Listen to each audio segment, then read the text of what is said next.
दोस्तों नमस्कार। मेरा नाम है शेखर और स्वागत है आप सभी का हमारे YouTube channel Shekhar study point पर। तो दोस्तों इसमें हम देखने वाले हैं हिंदी के 72 महत्वपूर्ण प्रश्नों को।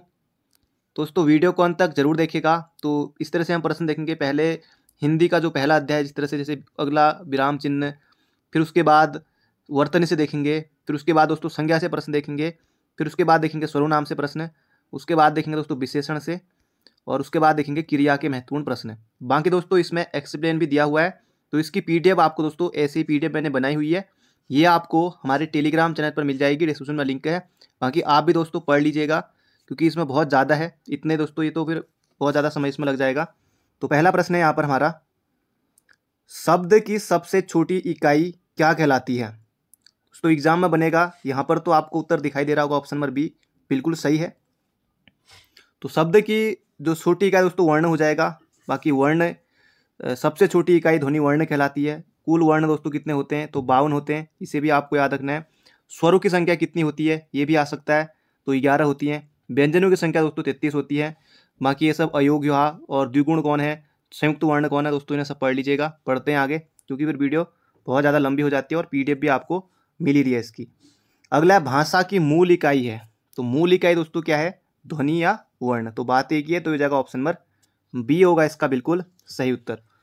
तो बाकी भाषा की पूर्ण सार्थक इकाई वाक्य, उससे छोटी इकाई उपवाक्य, तो ये सब कुछ दिया हुआ है। तो बढ़ते हैं अगले प्रश्न की तरफ। अगला प्रश्न है, वर्णों के समुदाय को क्या कहते हैं? वर्णों का समुदाय दोस्तों ये हो जाएगा वर्णमाला। बिल्कुल आसान प्रश्न है। तो बढ़ते हैं अगले प्रश्न की तरफ। अगला प्रश्न है, वर्णमाला किसे कहते हैं? तो वर्णमाला दोस्तों किसे कहते हैं? व्यवस्थित वर्ण समूह को कहते हैं। बाकी जो कुल वर्ण है दोस्तों 52 है। बाकी 11 स्वर हैं और व्यंजन 33 हैं। ये तो खैर आपने बचपन से ही पढ़े होंगे। अगला प्रश्न है, हिंदी भाषा में कुल वर्ण लिपियाँ हैं। बात वही है, वर्ण लिपियाँ। तो ये हो जाएगा दोस्तों 1952 कर रहा हूँ, ये 52 हो जाएगा इसका सही उत्तर। अगला प्रश्न है दोस्तों, बाकी यहाँ पर ये सब आपको याद होने, जैसे क वर्ग में कौन सा है, बाकी अंत्यस्थ कौन से हैं, तो य र ल व, ऊष्म व्यंजन कौन कौन से हैं, तो ये सब आपको याद रखना यहाँ पर दिया हुआ है। बाकी अंत्यस्थ और ऊष्म व्यंजनों की संख्या कितनी है? तो 8। इस तरह से भी प्रश्न पूछा गया था एक बार कि अंत्यस्थ और ऊष्म व्यंजनों की कुल संख्या कितनी है? तो 8 है। ये इनको मिला के बाकी ऊष्म व्यंजन कौन कौन से हैं या कौन सा नहीं है इनमें से आ सकता है, तो इन्हें आप पढ़ लीजिएगा। तो बढ़ते हैं अगले प्रश्न की तरफ। अगला प्रश्न है यहाँ पर हमारा, ये बाकी दोस्तों ये संयुक्त व्यंजन, ये महत्वपूर्ण है आपके लिए, इन्हें जरूर से आपको याद रखना है। छ्यों त्रो ग्यों सरो। अयोग हुआ, ये महत्वपूर्ण है। अंग हो, इसे भी आपको याद रखना है। और द्विगुण व्यंजन डॉड हो। कुल मिला के दोस्तों 52 कैसे पहुंची, ये सब इसमें दिया हुआ है, आप इसे देख लीजिएगा। बढ़ते हैं अगले प्रश्न की तरफ। अगला, हिंदी में ध्वनियाँ कितने प्रकार की होती हैं? कितने प्रकार की होती है दोस्तों? ये हो जाएगा 2, स्वर और व्यंजन। स्वर और व्यंजन। तो बढ़ते हैं अगले प्रश्न की तरफ। बाकी दोस्तों माना ये ऑप्शन इधर पर नहीं रहता। अब देखिए, अब हुआ ना असली प्रश्न, क्योंकि यहाँ पर ऑप्शन नहीं है, फिर कोई उत्तर नहीं दिया। वैसे तो देख लिया होगा आपने, पर दोस्तों वीडियो के एग्जाम में आ चुका है 2018 में, तो महत्वपूर्ण है। अगला, वर्णों के कितने भेद होते हैं? तो अभी हमने देखे थे, ये हो जाएगा 2। अगला प्रश्न है, अगला प्रश्न दोस्तों यहाँ पर हमारा, जिनका उच्चारण स्वतंत्रता से होता है और जो व्यंजन के उच्चारण में सहायक होते हैं उन्हें कहते हैं दोस्तों स्वर। बाकी ये स्वरों की परिभाषा है। अगला प्रश्न है यहाँ पर हमारा, जिन वर्णों का उच्चारण स्वतंत्र होता है उन्हें कहते हैं दोस्तों, उन्हें कहते हैं क्या? स्वर कहते हैं।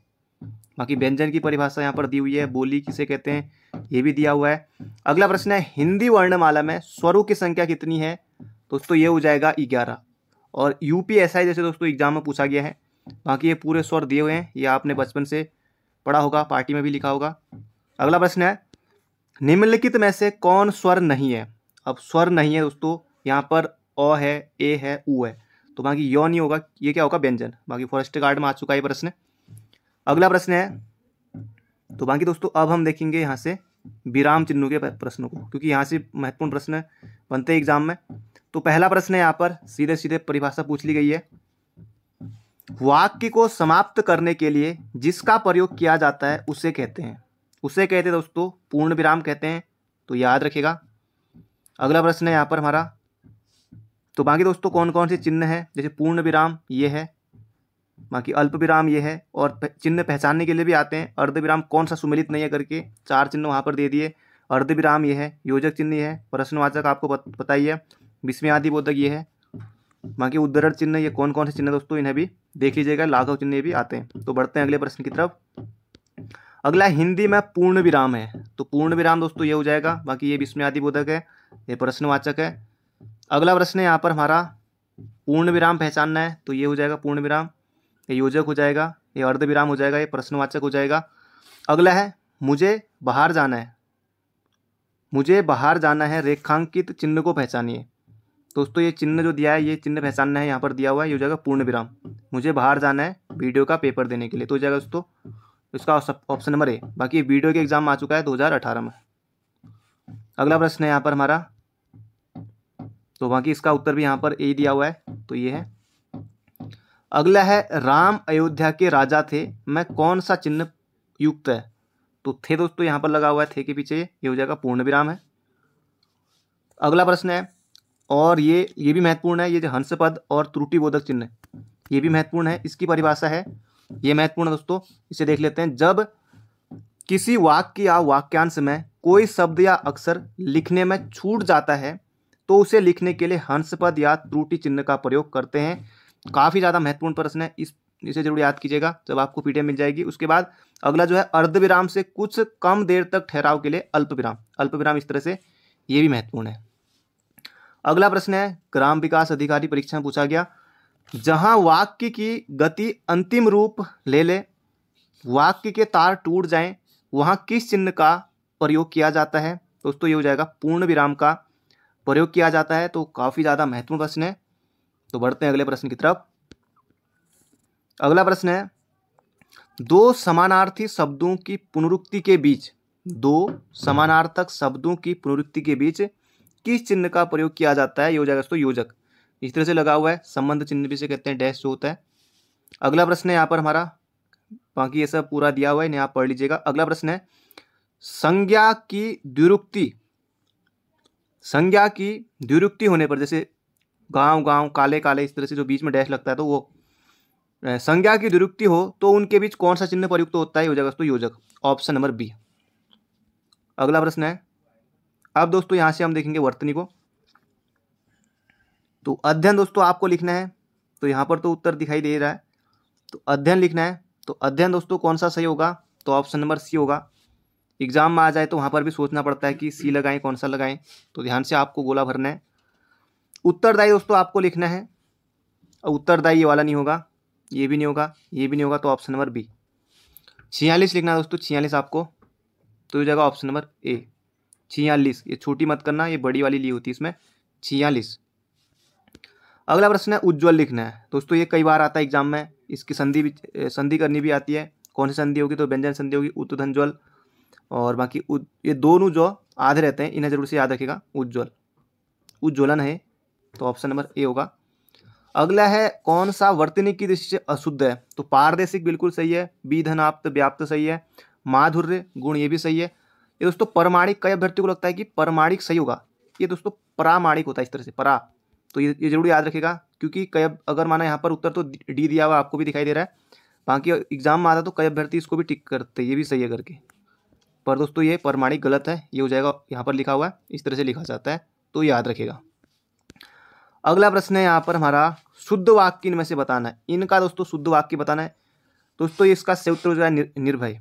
बाकी कृपया दोस्तों पूरा प ये आता है, यहाँ पर आधा लिखा है, ये भी कहीं को सही लग रहा होगा, लेकिन नहीं। तो कृपया दोस्तों कैसे लिखा जाता है, तो ये है कृपया। चिन्ह दोस्तों ये नहीं होगा, ये है चिन्ह। दवाइयाँ दोस्तों ये है, ये कई बड़ी करते नहीं दोस्तों, यहाँ पर देखिए दवाइयाँ इस तरह से लिखा जाता है। कई आप मेडिकल स्टोरों में भी, कई मेडिकल स्टोरों में इस तरह से लिखा होगा, जो ये बड़ी वाला है, कई मेडिकल स्टोर होंगे जो ये छोटी वाली इस तरह से लिखा होगा, तो इन्हें भी जरूर याद रखेगा। ये हो जाएगा दोस्तों इसका सही उत्तर ऑप्शन नंबर डी। बाकी ये पूरा दिया हुआ है, इन्हें आप देख लीजिएगा। अगला सही वर्तनी वाला शब्द है, सही वर्तनी, तो ये हो जाएगा दोस्तों सुसुरवा, ऑप्शन नंबर बी। बाकी जो ये सहृद है, इसका सही उत्तर ये दिया हुआ है सुहृद। स्पर्धा दोस्तों ये हो जाएगा, काफ़ी स्पर्धा है। और बाकी ये हो जाएगा दोस्तों ससीम, ससीम का हो जाएगा, ये वाला ससीम होता है, तो इसे याद रखिएगा, फॉरेस्ट गार्ड में पूछा गया था। अगला प्रश्न है यहाँ पर हमारा, अशुद्ध शब्द चुनना है। ऐनक सही है, सनसन सही है, अनुसुईया दोस्तों ये भी सही है, कई यहाँ पर बड़ा लगाएंगे, लेकिन जैसे ये लिखा है बिल्कुल सही है दोस्तों। ये सनकट नहीं होगा, ये होगा संकट, इस तरह से होगा। तो ऑप्शन नंबर सी। तो बढ़ते हैं आगे दोस्तों। इसके बाद फिर बाकी ये प्रश्न आने वाले हैं किसके, संज्ञा के, बाकी सर्वनाम विशेषण आने वाले हैं, तो बने रहेगा। और उससे पहले दोस्तों अगर आपने अभी तक वीडियो को लाइक नहीं किया तो एक लाइक आपको जरूर से करना है। टारगेट दोस्तों 1500 लाइक का, तो जरूर पूरा कीजिएगा। अगला प्रश्न है यहाँ पर हमारा शुद्ध वर्तनी वाला शब्द है, ये हो जाएगा दोस्तों मुमूर्षु। ध्यान रखिएगा, छोटा मुंह फिर बड़ा फिर ये मुमूर्षु, इस तरह से है, ये बिल्कुल शुद्ध है। बाकी परीक्षा ये नहीं होगा, ये परीक्षा कहाँ गया, परीक्षा ये होगा, ये परीक्षा होगा। बाकी मुमूर्षु का दोस्तों ये हो ही गया है, ये भी नहीं होगा। तो इस तरह से आपको याद रखना है। बढ़ते हैं अगले प्रश्न की तरफ। अगला प्रश्न है कवित्री लिखना है कुल मिला के। बाकी उस कवित्री की कविताएं बहुत पसंद आ गई, ठीक है, या पसंद की गई, जो भी है। कवित्री लिखना है तो कुल मिला के ये हो जाएगा दोस्तों ऑप्शन नंबर डी, कवधनित्री। ये कवित्री दोस्तों इस तरह से नहीं होगा जो यहाँ पर दिया हुआ है, बाकी 3 ऑप्शन गलत है। तो यहाँ पर देखिए इस तरह से लिखा है, तो यही होगा इसका सही उत्तर। अगला है श्रुत लिपि, किस तरह से लिखना है, श्रुत लिपि। यहाँ पर श्रुति लिपि लिखा है, यहाँ पर बड़ी कर दिया, यहाँ पर लिप कर दिया, यहाँ पर लिपि कर दिया, ये भी गलत। तो ये ध्यान रखिएगा दोस्तों, वर्तनी कौन सी सही होगी, तो ऑप्शन नंबर बी। वर्तनी से दोस्तों प्रश्न आया था, अभी आपने कनिष्ठ सहायक में भी देखा था, बाकी और जगह भी प्रश्न आता ही है। हल्के में आपको बिल्कुल नहीं लेना है, एक एक नंबर बहुत ज़्यादा जरूरी है। अगला प्रश्न है भग्गू सेठ तो बहुत ही दुश्चरित था, तो दुश्चरित लिखना है, तो ये हो जाएगा दोस्तों दुश्चरित, ऑप्शन नंबर ए। बाकी संधि कौन सी बनेगी, इसमें बनेगी दोस्तों विसर्ग संधि, दूधन चरित। अगला प्रश्न है शुद्ध चुनना है इनमें से, तो ये हो जाएगा दोस्तों बड़ा सा, ऑप्शन नंबर सी। बाकी गंगा जल किस तरह से होगा, इस तरह से होगा, डैश नहीं होगा। बेबुनियाद इस तरह से होगा। चौपाया दोस्तों यहाँ पर लिखा हुआ है, इस तरह से होगा चौपाया। और आपको दोस्तों प्रश्न बताना है विपात्र उपन्यास किसका है, कमेंट बॉक्स में जरूर बताएगा विपात्र उपन्यास किसका है। और मेरा पहाड़ ये रचना किसकी है, ये भी आपको कमेंट बॉक्स में बताना है। मेरा पहाड़ किसकी रचना और विपात्र उपन्यास किसका है, ये भी आपको कमेंट बॉक्स में बताना है। अगला दोस्तों अब आपको लिखना है शमशान, कौन सा होगा, तो ये होगा दोस्तों option number C, option number C होगा, याद रखिएगा। अध्ययन लिखना है आपको, तो ये हो जाएगा अध्ययन। ग्राम पंचायत अधिकारी में पूछा गया प्रश्न, अध्ययन इस तरह से होगा। तो बढ़ते हैं आगे। अब यहाँ पर दोस्तों शुरू होते हैं हमारे कौन से प्रश्न, संज्ञा के। वस्तु, व्यक्ति, वस्तु या स्थान के नाम को संज्ञा कहते हैं, बताने की जरूरत है नहीं, बचपन से आपने खूब पढ़ा है। अगला है, बाकी ये पूरी परिभाषा दी हुई है। अगला है संज्ञा का भेद नहीं होता है, तो संज्ञा दोस्तों व्यक्तिवाचक होती है, जातिवाचक होती है, भाववाचक होती है, और इसके अलावा समूहवाचक होती है, द्रव्यवाचक होती है। निजवाचक दोस्तों क्या होता है, ये होता है सर्वनाम। तो निजवाचक क्या होता है, सर्वनाम होता है। अभी हम देखेंगे सर्वनाम के भी। अगला है हिंदी में शब्दों का लिंग निर्धारण किसके आधार पर होता है, हिंदी में शब्दों का लिंग निर्धारण किसके आधार पर होता है, दोस्तों ये हो जाएगा संज्ञा के आधार पर। बिल्कुल आसान है, टीजीटी में पूछा गया प्रश्न। वचन किसके लिए प्रयोग किए जाते हैं, वचन दोस्तों किसके लिए प्रयोग किए जाते हैं, तो हो जाएगा संज्ञा के लिए। बाकी वचन का प्रयोग संज्ञा के लिए किया जाता है। ध्यान देने योग्य बात यह है कि सर्वनाम, विशेषण और क्रियाओं के रूप मूलतः संज्ञाओं पर आश्रित है, इसलिए वचन में संज्ञा शब्दों का रूपांतरित होता है। तो परिभाषा भी दी हुई है, तो याद रखिएगा संज्ञा। अगला बाप का संबंधवाचक संज्ञा रूप होगा, तो बाप का दोस्तों बनेगा यहाँ पर बपौती, ये फॉरेस्ट गार्ड में पूछा गया प्रश्न। अगला है संज्ञा है गंगा, पुराना, मोटा, नीला, ये हो जाएगा दोस्तों ऑप्शन नंबर ए हमारा गंगा। अगला प्रश्न है, बाकी ये सब दिया हुआ है पूरा एक्सप्लेन करके कि कौन क्या होगा, तो इन्हें देख लीजिएगा। बुढ़ापा एक अभिशाप है, कई बार पहले तक आता था, तो भाववाचक है। बुढ़ापा कौन सी संज्ञा है। पुलिस किस तरह की संज्ञा है, एग्जाम बन सकता है पुलिस कांस्टेबल में, तो समूहवाचक है। अगला प्रश्न है यहाँ पर हमारा, संज्ञा को इनमें से पहचानना है। ये जबरदस्त क्वेश्चन है दोस्तों, बन सकता है और वीडियो के एग्जाम में भी आया हुआ है, हल्के में नहीं लेना इसे। इनमें से दोस्तों आपको संज्ञा पहचानना है, आसमानी, पाश्चात्य, नियमित और अनुशासन। तो दोस्तों इसमें निम्न विशेषणों में से संज्ञा, तो ये हो जाएगा अनुशासन। संज्ञा है आसमानी, नियमित, पाश्चात्य, ये सब कैसे शब्द हैं, तो ये सब विशेषण है। तो अनुशासन शब्द से विशेषण क्या बनेगा, तो ये बनेगा दोस्तों अनुशासित, तो इसे भी याद रखिएगा, बाकी इन्हें देख लीजिएगा। बढ़ते हैं अगले प्रश्न की तरफ। अगला प्रश्न है निम्नलिखित वाक्य में संज्ञा के रूप में क्या प्रयोग किया गया। निम्नलिखित वाक्य में संज्ञा के रूप में क्या प्रयोग किया गया, कि इनमें से बताना है। वह इनमें से एक को जानता है, वह इनमें से एक को जानता है। दोस्तों ये हो जाएगा एक को, तो ऑप्शन नंबर डी, एक संज्ञा के रूप में प्रयुक्त किया गया है, वह इनमें से शेखर को जानता है। अगला प्रश्न है यहाँ पर हमारा, निम्नलिखित प्रश्नों में संज्ञा शब्द पहचानना, इनमें से कौन सा होगा, मीठा, चतुर, मधुर या चातुर्य। तो ये हो जाएगा दोस्तों ऑप्शन नंबर डी हमारा चातुर्य। संज्ञा पुल्लिंग शब्द है, बाकी ये सब क्या है, जैसे मीठा है उसकी विशेषता है, चतुर है वो भी विशेषण ही विशेषता है, विशेषण है, मधुर ये भी विशेषण है। तो ये हो जाएगा दोस्तों ऑप्शन नंबर डी। अगला प्रश्न है वह यौवन में परिश्रम करता रहता है, वाक्य रेखांकित पद है। तो ये हो जाएगा दोस्तों, ये यौवन जो है ये पूछा गया, ये क्या है दोस्तों, ये हो जाएगा संज्ञा, कोई विशेषण क्रिया विशेषण क्रिया ऐसा कुछ नहीं है, और इलाहाबाद हाईकोर्ट के पेपर में यह आया था। तो ये हो जाएगा दोस्तों संज्ञा। दोस्तों अगर आपने अभी तक वीडियो को लाइक नहीं किया तो एक लाइक आपको जरूर से करना है। और यहाँ पर दोस्तों आगे सर्वनाम के प्रश्न, इसके बाद जो आने वाले हैं वो हैं कौन से, विशेषण के प्रश्न, तो उन्हें भी हम देखेंगे। तो शुरू करते हैं यहाँ से। पहला प्रश्न है सर्वनाम का, निम्नलिखित में से किस वाक्य में सर्वनाम का प्रयोग हुआ है। जबरदस्त क्वेश्चन है, एग्जाम में आएगा तो होशियार अभ्यर्थी सही नहीं कर पाएंगे। आज बरसात होगी, बाकी ये छोड़े ऑप्शन लंबे हो जाएंगे। मैं कल दिल्ली जा रहा हूँ, मैं कल देहरादून जा रहा हूँ, ये हो जाएगा इसका सही उत्तर ऑप्शन नंबर बी, सर्वनाम का इसमें प्रयोग हुआ है। तो सर्वनाम कौन सा है, ये दोस्तों मैं। बाकी इसमें आज बरसात होगी कहीं पर कुछ लगा है, नहीं लगा है। तो सर्वनाम आपको कैसे पहचानना है, तो देखते हैं यहाँ पर। जो शब्द संज्ञा के स्थान पर प्रयुक्त होते हैं, ये हो जाएगा दोस्तों, इस किसे कहते हैं, सर्वनाम को कहते हैं। सर्वनाम जैसे मैं, तू, आप, वह, जो, सो, कोई, कुछ, कौन, क्या, ये सब यहाँ पर पूरा दिया हुआ है। तो ये सब दोस्तों क्या है, सर्वनाम है। बाकी सर्वनाम के कितने भेद हैं, बहुत ज़्यादा महत्वपूर्ण प्रश्न है। सर्वनाम के कितने भेद हैं, तो ये 6 भेद हैं। देख लीजिए इन्हें, गौर से देख लीजिए। पुरुषवाचक, निजवाचक, निश्चयवाचक, अनिश्चयवाचक, संबंधवाचक और प्रश्नवाचक। तो ये याद रखेगा। बाकी इनमें से कौन सा नहीं है, सर्वनाम के कितने भेद हैं, बन सकता है एग्जाम में, तो याद रखेगा। बाकी ये प्रश्न वही है, सर्वनाम कितने भेद हैं, हो गया इसका 6। हिंदी में कुल कितने सर्वनाम है, ये अच्छा प्रश्न है। बाकी 6 भी ऑप्शन रहेगा, बाकी यहाँ पर तो नहीं दिया 6 ऑप्शन, लेकिन 6 भी ऑप्शन रहेगा, लेकिन कुछ अभ्यर्थी जरूर गलत करेंगे। तो यहाँ पर दोस्तों इसका सही उत्तर हो जाएगा 11। बाकी देख लीजिए कौन कौन से, मैं, तू, आप, यह, वह, जो, सो, कोई, कुछ, कौन, क्या। तो याद रखेगा 11 है। अगला है कौन सा सर्वनाम का भेद नहीं है। अब देखिए मैंने कहा था अभी आएगा, पुरुषवाचक है, निजवाचक है, प्रश्नवाचक है, गुणवाचक दोस्तों नहीं होगा। गुणवाचक ये क्या होगा दोस्तों, ये विशेषण है, गुणवाचक विशेषण है। बाकी दोस्तों ये भेद दिए हुए हैं, अब दोस्तों ये आपको याद करने हैं। अगला है मुझे किस प्रकार का सर्वनाम है। मध्यम पुरुष हो नहीं सकता, अन्य हो नहीं सकता, ये हो जाएगा उत्तम पुरुष।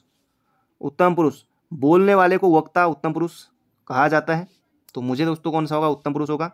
अगला निम्नलिखित में से सर्वनाम है। तो इसमें से दोस्तों क्या पहचानना है, हमें सर्वनाम पहचानना है, देखते हैं पहचानते हैं। तो ये हो जाएगा दोस्तों, ये है। बाकी मनुष्य संज्ञा, सभा, हिमालय, ये सब दोस्तों कौन से हमारे संज्ञा है। तो सभा जैसे समूहवाचक है, बाकी मनुष्य की क्या है, सारे मनुष्य आगे उसमें जाति हो जाएगा। हिमालय दोस्तों व्यक्तिवाचक है, तो ये हो जाएगा, ये है। अगला प्रश्न है यहाँ पर हमारा, पिताजी आ रहे हैं। अब भरना है यहाँ पर, उसे सहारा दो हो नहीं सकता, बाकी उनको सहारा दो यही होगा, उसको सहारा दो नहीं, ये हो जाएगा ऑप्शन नंबर सी। अगला प्रश्न है यहाँ पर हमारा, बुरा शब्द का निम्नलिखित में से किस रूप में प्रयोग नहीं किया जा सकता। बुरा क्रिया विशेषण में किया जा सकता है, उसकी विशेषता संज्ञा के रूप में किया जा सकता है, और विशेषण भी किया जा सकता है। तो सर्वनाम में दोस्तों अभी आपने पहचान लिया होगा कि सर्वनाम किस तरह से, मैं, जो, तुम, ये सभी आपने पहचान लिया होगा अभी, ये हो जाएगा सर्वनाम। अच्छा प्रश्न है, एग्जाम में अगर आता है तो बहुत से अभ्यर्थी सही नहीं कर पाएंगे, पर आपको बिल्कुल सही करना है। अगला प्रश्न है यहाँ पर हमारा, मैंने मेरे को सुधार लिया। यहाँ पर दोस्तों मैंने मेरे को सुधार लिया, तो यहाँ पर मैंने मेरे, ये दोस्तों ये मेरे ये नहीं आएगा, सर्वनाम संबंधी इसमें अशुद्धि है। मैंने अपने को सुधार लिया, मैंने अपने को सुधार लिया। अगला इनमें से सर्वनाम पहचानना है। अब आप बिल्कुल आंख बंद करके सर्वनाम टिक कर सकते हैं। आप उससे अच्छे तो आप हैं। बाकी ये पुरुषवाचक सर्वनाम के भेद दिए हुए हैं, इन्हें जरूर याद रखिएगा। तो देख लीजिएगा ना, उत्तम पुरुष में कौन कौन आते हैं, मध्यम पुरुष में कौन कौन आते हैं, अन्य पुरुष में कौन कौन आते हैं ये पूछा जा सकता है, तो इन्हें याद रखिएगा। तू, तुम, कौन सा होगा करके पूछा जा सकता है, तो इन्हें जरूर से याद रखिएगा। अब दोस्तों यहाँ पर देख लेते हैं विशेषण के महत्वपूर्ण प्रश्नों को। बाकी PDF आपको टेलीग्राम पर मिल ही जाएगी, और लाइक नहीं किया तो एक लाइक आपको जरूर से करना है। तो अगला प्रश्न है, पहला प्रश्न तो ये बनता है विशेषण से कि विशेषण के कितने भेद होते हैं।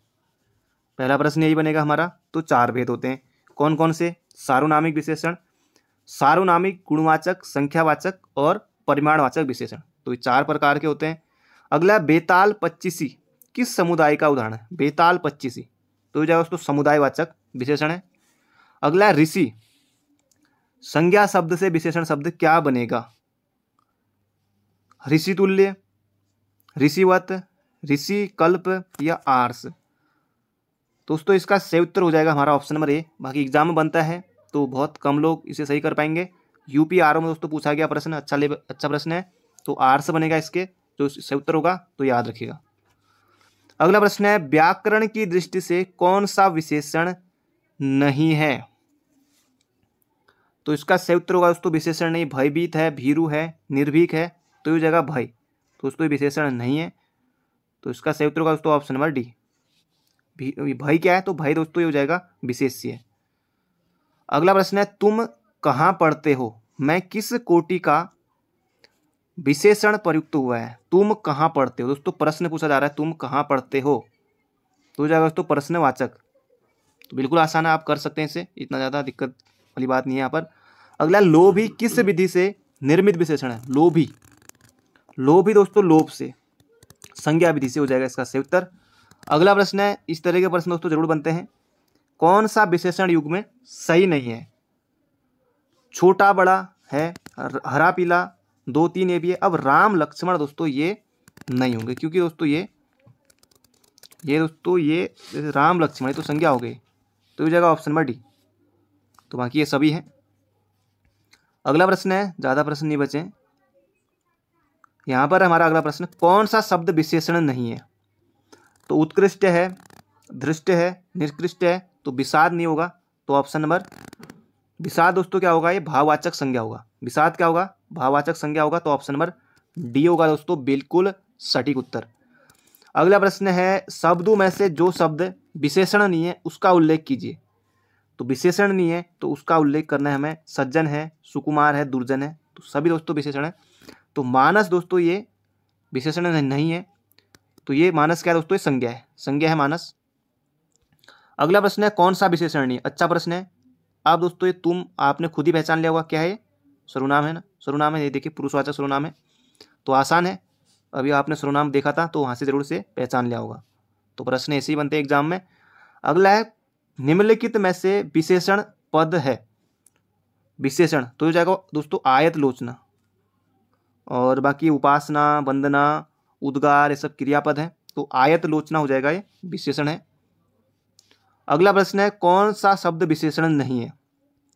कुरूपता है, जटिलता है, कुटिलता है। तो कुरूपता तो नहीं, कुरूपता हो ही गया है, जटिलता हो ही गया, कुटिलता हो ही गया, तो ये विशेषण है। बाकी कौटिल्य दोस्तों ये क्या होगा? कौटिल्य, चाणक्य दोस्तों भाववाचक संज्ञा पद है। अगला प्रश्न यहाँ पर हमारा, निम्नलिखित किस वाक्य में विशेषण का प्रयोग हुआ है? राम ने रोटी खाकर और रोटी मांगी। राम ने रोटी खाकर और रोटी मांगी, तो राम को ज़्यादा भूख लगी होगी, तो इसका सूत्र का दोस्तों ऑप्शन नंबर डी। बाकी इस तरह से पहचानने के लिए आ सकता है एग्जाम में। यहाँ पर बाकी दिया हुआ है कि राम ने रोटी खाकर और रोटी मांगी। इस वाक्य में जो और है, वाक्य में विशेषण और का प्रयोग किया गया है प्रश्न संदर्भ में, और अनिश्चयवाचक परिमाणवाचक विशेषण है। तो भेद भी यहाँ पर दिया हुआ है, कौन सा? अनिश्चयवाचक परिमाणवाचक विशेषण। अगला प्रश्न है, कौन सा शब्द विशेषण है? तो विद्वान है विशेषण, तो याद रखिएगा। बाकी सुंदरता, कवि, भलाई, सुंदरता एवं भलाई तो दोस्तों कौन से हैं? भाववाचक है। बाकी कवि जो है, कवियों की क्या है? पूरी जाति होगी, सारे कवि आ गए उसमें, कुमार विश्वास से लेकर सारे, तो ये हो जाएगा दोस्तों हमारा इसका ऑप्शन नंबर सी। तो दोस्तों इसमें हमने देखे, बाकी अभी और है, अच्छा मुझे पता नहीं था, और क्रिया और है लास्ट में, थोड़ा ही बचा है, ज़्यादा नहीं है। किसी कार्य का करने या होने का बोध कराने वाले शब्द कहलाते हैं। दोस्तों ये क्या कहलाते हैं? क्रिया कहलाते हैं, तो ऑप्शन नंबर सी होगा। बाकी ये देख लीजिएगा, ये धातु से पढ़ धनना, संज्ञा से हथियाना, बात से बतियाना, बाकी विशेषण से चिकना, धन आ, धनना, चिकनाना होगा ये। बाकी इन्हें देख लीजिएगा। अगला है रचना की दृष्टि से क्रिया के भेद हैं। तो रचना की दृष्टि से क्रिया के कितने भेद हैं? तो 2 भेद हैं, बन सकता है एग्जाम में। कौन कौन से हैं? तो सकर्मक है और अकर्मक है। सकर्मक अकर्मक दोस्तों क्रिया एग्जाम में जरूर आता है, तो इसे आपको जरूर से देखना है। बाकी ये सकर्मक क्रिया क्या होगा, बाकी ये सब पूरी इसमें दिया हुआ है, तो इन्हें जरूर से देख लीजिएगा, सकर्मक और अकर्मक। तो सकर्मक क्रिया जिसमें कर्म हो, अकर्मक में कर्म नहीं हो। तो यहाँ पर दिया हुआ जैसे सोता है, रोता है सब, तो यहाँ पर देख लेते हैं सीधे प्रश्न उत्तर। तो सकर्मक क्रिया पूछा है यहाँ पर, हंसना, दौड़ना, उठना, तीनों तीन दोस्तों ये अकर्मक है, बाकी लिखना हो जाएगा क्या, सकर्मक। तो सकर्मक की यहाँ पर परिभाषा दी हुई है, जिस क्रिया के साथ कर्म हो या कर्म की होने की संभावना हो तथा जिस क्रिया के व्यापार का फल कर्म पर पड़ता हो वहाँ सकर्मक क्रिया होती है। तो अगला प्रश्न है यहाँ पर हमारा, सकर्मक इनमें से छांटना है। अभी वही बात है, बाकी सोना, रोना, धोना, चलना, मुस्कुराना, आपका मुस्कुराना, ये सब दोस्तों क्या है, ये सभी हमारे अकर्मक है। बाकी ये हो जाएगा कौन सा, लिखना हो जाएगा सकर्मक। तो बाकी यहाँ पर ही दिया हुआ है सकर्मक और अकर्मक, तो इन्हें जरूर से याद रखिएगा। अगला है, यदि मुड़ना अकर्मक क्रिया है तो इसका सकर्मक क्रिया क्या होगा। मुड़वाना प्रेरणार्थक है, मुड़ जाना, मोड़ या मोड़ना, तो ये हो जाएगा दोस्तों मोड़ना। बाकी मुड़वाना प्रेरणार्थक क्रिया यहाँ पर दिया भी है, तो और बाकी जो मोड़ है ये हो जाएगा संज्ञा। मुड़ जाना कैसा क्रिया है, संयुक्त क्रिया है, मुड़ जाना। अगला प्रश्न है, ये अच्छा प्रश्न है, कनिष्ठ सहायक में आया था पिछली बार, कहीं भी आ सकता है। मूल अकर्मक धातुओं के साथ प्रत्यय जोड़कर बनाई गई क्रिया धातुएं क्या कहलाती हैं दोस्तों, ये क्या कहलाती हैं, तो साधित सकर्मक धातु कहलाती है। मूल अकर्मक क्रियाओं के साथ प्रत्यय जोड़कर बनाएगी क्रिया धातुएं, तो ऑप्शन नंबर सी होगा बिल्कुल सटीक उत्तर। अगला प्रश्न दोस्तों आज का हमारा आखिरी क्वेश्चन है, बाकी ये प्रश्न भी आपके लिए ही है। इनमें से सकर्मक बताना है। बाकी ऑप्शन है, राम दौड़ा, मैं रुक गया, खिलौना टूट गया, उसने कार बेच दी, या राहुल सो गया। तो बाकी ये सो गया ये अकर्मक है, बाकी इन चारों में से बताएगा। इनमें से भी सभी एक ही सकर्मक है, बाकी इसमें तीनों जो है अकर्मक है, तो एक ऑप्शन तो हटा दिया मैंने। बाकी इनमें से बताएगा कमेंट बॉक्स में। अब ABC मत लिखना, बाकी जो पूरा वाक्य उसे जरूर लिखेगा, जैसे राम दौड़ा जो भी है इनमें से उसे जरूर लिखेगा। बाकी ABC करके मत लिखेगा, इसे याद नहीं रहता क्योंकि कमेंट बहुत आते रहते हैं। तो इसका सही उत्तर दोस्तों आपको बताना है।